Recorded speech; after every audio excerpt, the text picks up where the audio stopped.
Well, hello friends. Welcome to my 2020 makeup favorites. If you've been following along for the last coming on 5 years, it'll be 5 years in February.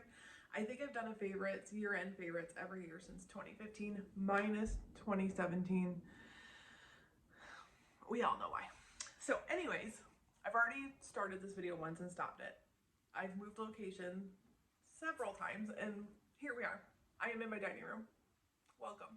If you've watched any of the live streams, you will know that usually Krista and I film here for our live streams because we have a giant table and we're usually mixing drinks and doing all that good stuff. Plus, as always, a sleeping baby.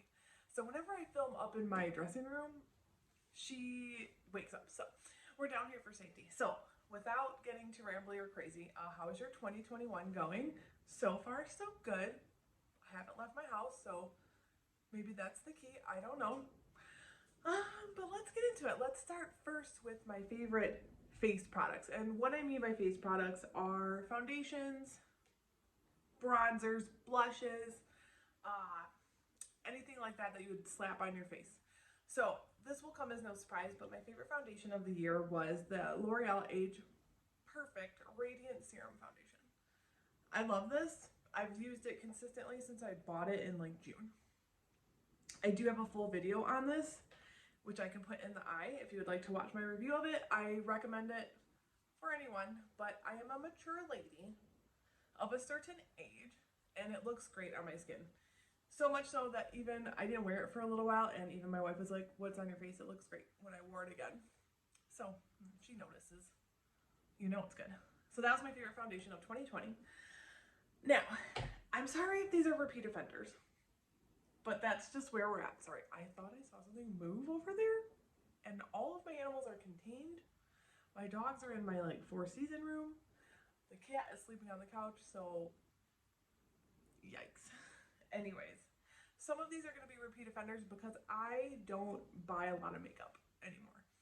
So you may have seen some of these throughout the year, or maybe even in my 2019 favorites, which I did not check and I was going to and I didn't. So anyways, next, powder. I am not a huge powder lady. I keep the MAC Mineralized Skin Finish in my purse for touch-ups and that's about it, but I did pick this up. This is the number 7. What are you called? Lift and Illuminate Triple Action Finishing Powder in Light. I like this for setting lightly anywhere on my face where I might turn into an oil slick, which for me is really just my nose, and then to set concealer under my eyes. It works great, it's pretty, it doesn't make me look like a cadaver, and I mean I bought this months and months and months ago, not even a dent in it, so you know, there's that. Some humans have said this is a dupe for the Charlotte Tilbury powder. I wouldn't know. Got it? Okay, wouldn't know. Moving on to my favorite bronzer, which is probably the same favorite bronzer that I had last year, but I am too lazy to go look, and it is the L'Oreal Lumi Bronze It. Big old pan, has a bit of shimmer. If you don't like that, you won't like this, and it won't be your favorite. However, it is mine, and I've probably bought this like at least 3 or 4 times in the 2 years maybe that I've been using it. I use it pretty much every day. So I love that it's a huge pan. You can dip in, get in there, bronze it up. So I do have a new favorite concealer. I'm not saying it's better than my old favorite, but it's become its cohort, if you know what I mean. And it's the ColourPop Pretty Fresh Concealer. It just blends out nicely. I don't look like papyrus after I've applied it. I do not have a lot of under eye wrinkles for my advanced age of 44, almost 45, next month. Pisces. Let me know if you're a Pisces. I like to collect my school of fish. But it performs well. It does what I want, and it was $9. I do also love the Maybelline Age Rewind. That was probably in my last favorites, year-end favorites. That one's not going anywhere, but this one also has its place in the Hall of Fame. Okay, so I was gonna do some hair favorites, but I think this is like my perennial dilemma. Hairstylist who doesn't want to talk about hair products, whatever. Anyways, I do have that Big Sexy Hair Powder Play cream to something texturizing cream in my hair that I had mentioned in a favorites video. Still love it. All right, so where do we go after face items? How about eyeballs? Because I really, other than eyeballs, then what do we have on our face? Lips. All right, so let's do eyes. So we'll start with the non-eyeshadow items. No surprise here, Lash Paradise still going strong. Tried other ones, no thank you. Love it. Looking for new ones just because bored. So if you have a recommendation, what was your favorite mascara of 2020? This is mine, probably was my favorite in 2019. At least I'm consistent. Favorite brow product this year was the CoverGirl Easy Breezy Brow Gel. Is that what we call these things? One of these dudes, mascara. You know, and this is in the light taupey shade. This really does coat your brows and volumize them and make them darker if you're very fair like me. Kind of make it look like you have more because it's like collecting all of them.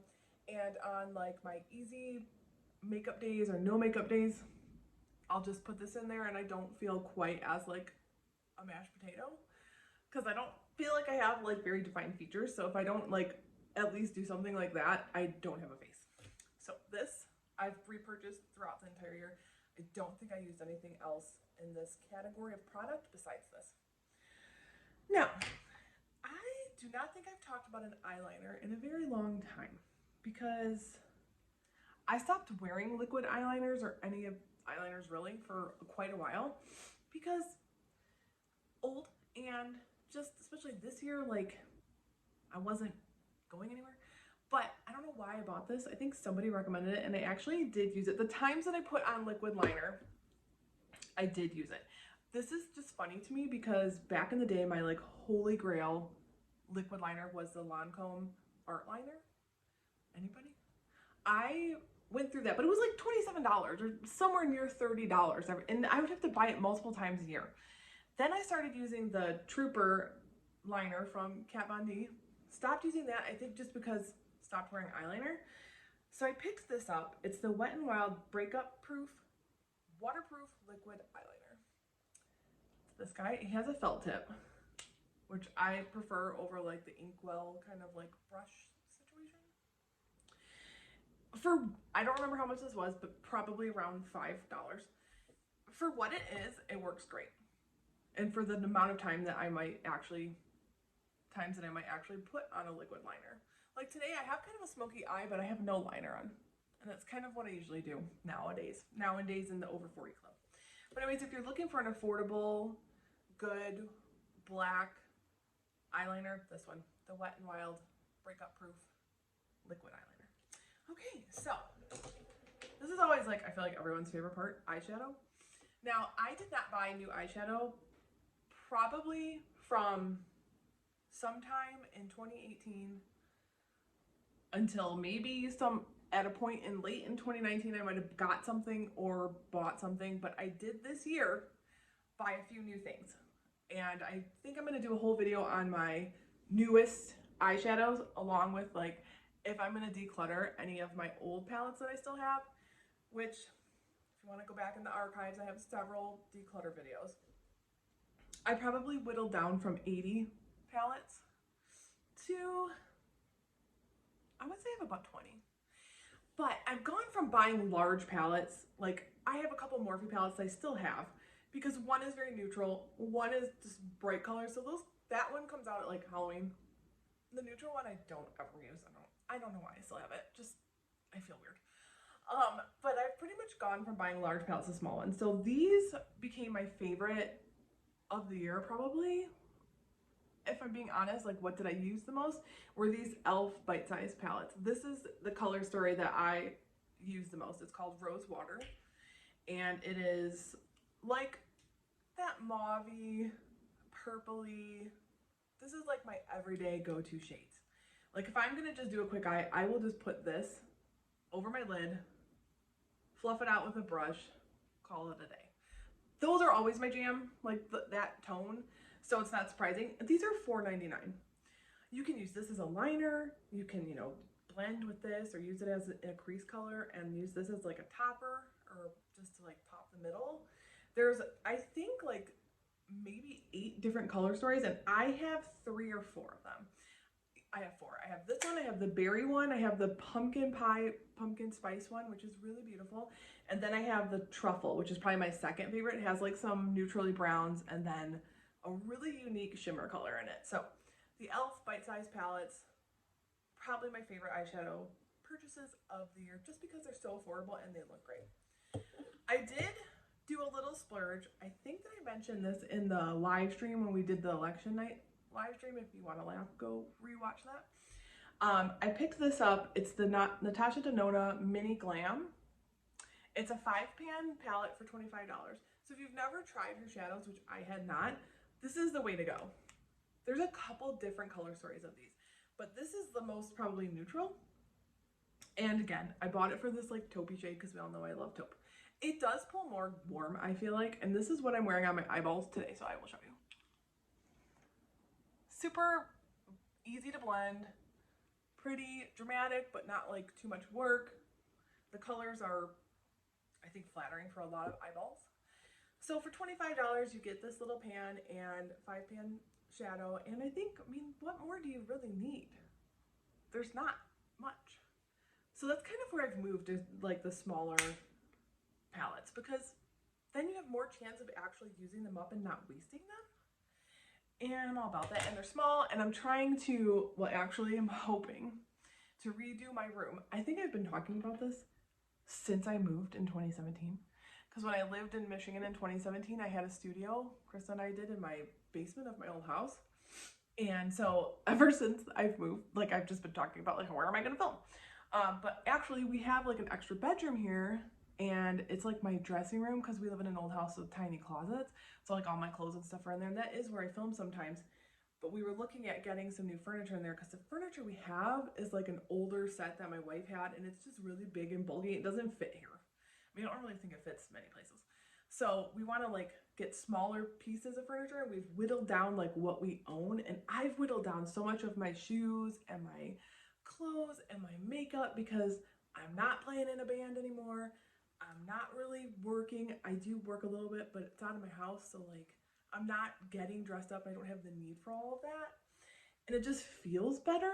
So I think I'm gonna get a new piece for my like vanity, and I want to have one with drawers so I can keep everything that I kind of want to wear, that I know I'm gonna like wear every day, in those drawers. Because right now I just have a container sitting on my desk, and that's where I pulled these from. So anyways, that was really long-winded to talk about small eyeshadow palettes, but I like the idea of smaller, less, and you know, actually just using the colors. Like, why do I need 12 colors if I only like 4? And I think we've all kind of gone through that this year. A lot of people talked about that, but it's true. Anyways, whew. Okay. So the last thing, makeup, that I wanted to talk about, I don't know if I'll do a like miscellaneous favorite, probably not, are these Maybelline lifter glosses. I have a couple of them. This one is Ruby, I think. What are you called? And it's not, I have it on right now. It's not like it's red. And the other one that I have that's in my purse is Moon, and that one I think is the dupe for Fussy from Fenty. I mean, this one's not far off. This one's like maybe a little bit more color. It isn't red, but it definitely gives like a juicy, like more warm tone, I guess, to the lips. I just love these because they're inexpensive. The packaging is beautiful. They feel great. I love how they feel on my lips. They're hydrating. I think they have hyaluronic acid in them. Yes. And these were great. And I know most people are kind of just going for the gloss because that's easy to like let wear off or wipe off if you're putting a mask on, you know, like I'm not putting a lipstick on and putting a mask on. So having a gloss this year was like perfect. And these were my favorites. So friends, what were your 2020 favorites? Let me know in the comment section. Give this video a like, subscribe if you would like to see more content, ring the bell so you don't miss anything, and follow me on Instagram at the Erin Alexa Show. I do updates weekly there, stories, posts. I've posted a few favorites already, so head on over there and follow me there, and I will see you in my next video. Bye friends.